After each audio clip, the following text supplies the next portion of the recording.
Olá, esse é o programa Sociedade Solidária, um fórum para o diálogo sobre os desafios do Brasil, uma iniciativa da LBV. Na edição de hoje, nós falamos sobre os desafios do terceiro setor no país. Aqui diariamente recebemos organizações que atuam nas mais diferentes áreas: educação, saúde, assistência social, enfim. Dados do IBGE apontam que existem no país mais de 200 mil entidades. E essas organizações, no seu dia a dia, enfrentam uma série de dificuldades para poderem realizar o seu trabalho. Como então profissionalizar essas organizações? Fazer com que elas tenham condições de fazer cada vez mais e melhor pela população. Sobre esse tema que nós conversamos no programa de hoje, quando recebemos o fundador e presidente do Instituto Filantropia, Márcio Zeppelini, jornalista, empresário e produtor editorial. Bom, primeiramente, Márcio, gostaríamos de agradecer em nome da LBV pela sua presença aqui hoje. Seja sempre muito bem-vindo. Obrigado, Daniel. Obrigado a todos aqui. Obrigado pelo convite de vir aqui novamente. Bom, para começar, em linhas gerais, eu gostaria que o senhor apresentasse para o nosso público o que faz o Instituto Filantropia. Bom, o Instituto Filantropia nasceu da revista Filantropia. A revista Filantropia foi criada em 2002 com o propósito de profissionalização da gestão do terceiro setor, ou seja, das ONGs. Então, ela teve como um propósito justamente de levar informação técnica e precisa para aquele que está lá atrás, na administração daquele projeto social.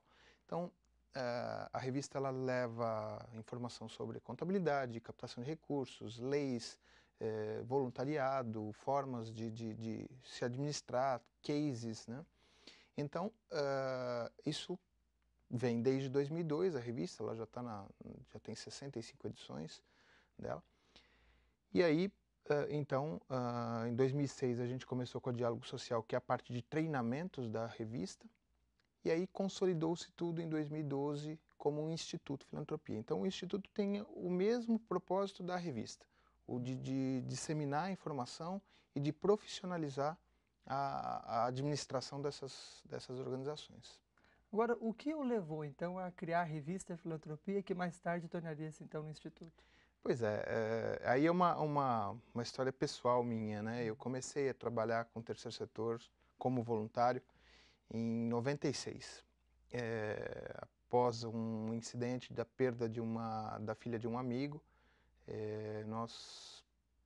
Passado aquela fase inicial de luto e tal, a gente resolveu então unir esforços de um grupo de amigos para ajudar crianças que tinham perdido seus pais, né? Tinha acontecido o inverso. Então, até para suprir uma carência desse meu amigo, a gente foi trabalhar voluntariamente nessa organização, ali perto de Parelheiros, bem no extremo Sul, né? sul da capital, É uma uma região região periférica com bastante muito desafios. carente. E aí eu acabei me envolvendo com a administração da organização, e aí eu comecei a perceber que a organização faltava um pouco de gestão, né? Aliás, não faltava pouco, faltava muito de gestão.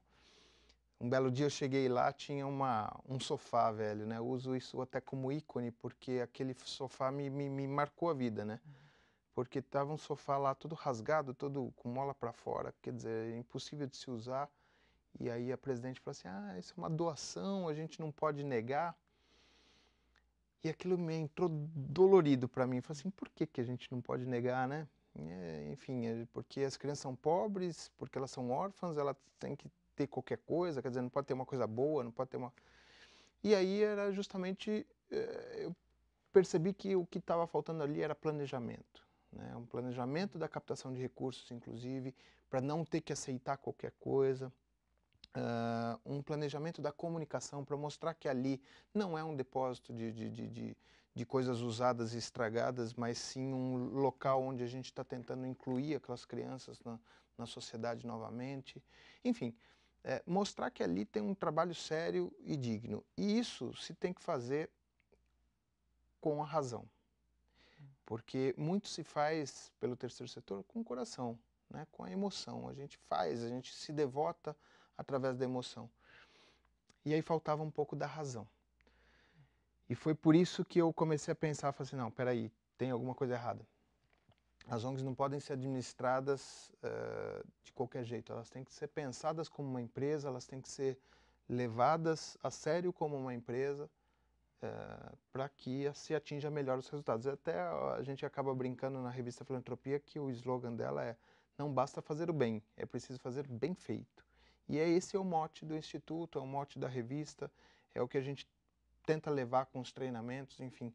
Com todas as ações do Instituto, a gente tenta não só alimentar a razão da causa que tem, claro, um peso emocional muito grande, mas também a razão, fazer de forma eficiente, fazer o bem de forma eficiente.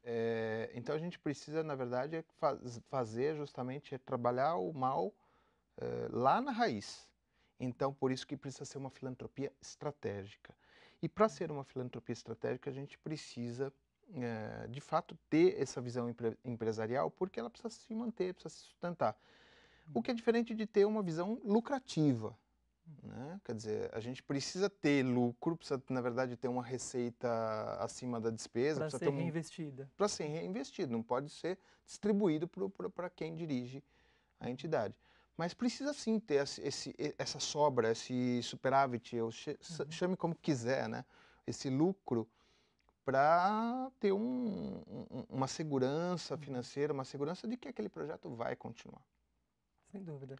Essa preocupação é extremamente válida. O próprio saudoso fundador da Legião da Boa Vontade, Alziro Zarur, ainda nos primórdios da instituição, ela é fundada ali na passagem da década de 40 para a década de 50, ele já chamava atenção para a caridade completa. Ele usava sempre dessa forma, para ressaltar que não pode ser simplesmente o ato benemerente, que já é de uma extrema valia e faz muita falta ainda no mundo hoje. Mas ele precisa ser completo, isto é, contemplar também realmente esse compromisso com fazer com que a pessoa vença, fazer com que as pessoas encontrem condições para elas superarem esses problemas que elas enfrentam. Fazer com que ela não precise mais da ajuda. É o objetivo da caridade. É bem a questão do ensinar a pescar, né?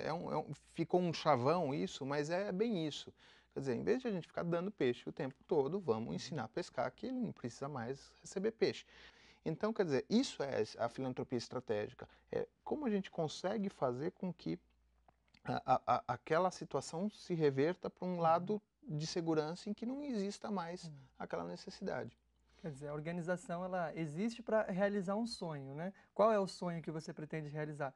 No caso do Instituto Filantropia, então, que o senhor criou, qual é esse sonho, esse mundo ideal que o senhor deseja ver construído? Fazer com que as organizações atuem de forma profissional. Tem chão pela frente ainda. Tem muito chão. E é uma coisa que é um pouco orgânica, né? Quer dizer, a gente vai, a partir do momento que os nossos governantes mudam as leis, a Deus dará, as organizações precisam se adaptar àquilo. O mercado muda, a economia muda, as formas de se captar recursos mudam, o ser humano muda. Então é necessário que esteja sempre se reinventando. A administração das organizações precisa se reinventar a todo momento.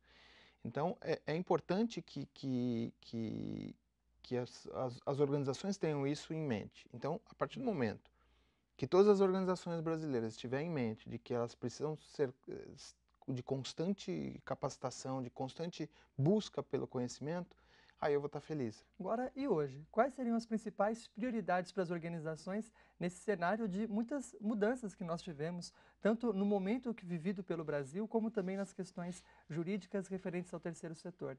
A gente fala mais sobre isso no próximo bloco, quando continuamos o nosso bate-papo com o fundador e presidente do Instituto Filantropia, Márcio Zeppelini. Nós vamos agora para um breve intervalo e já voltamos.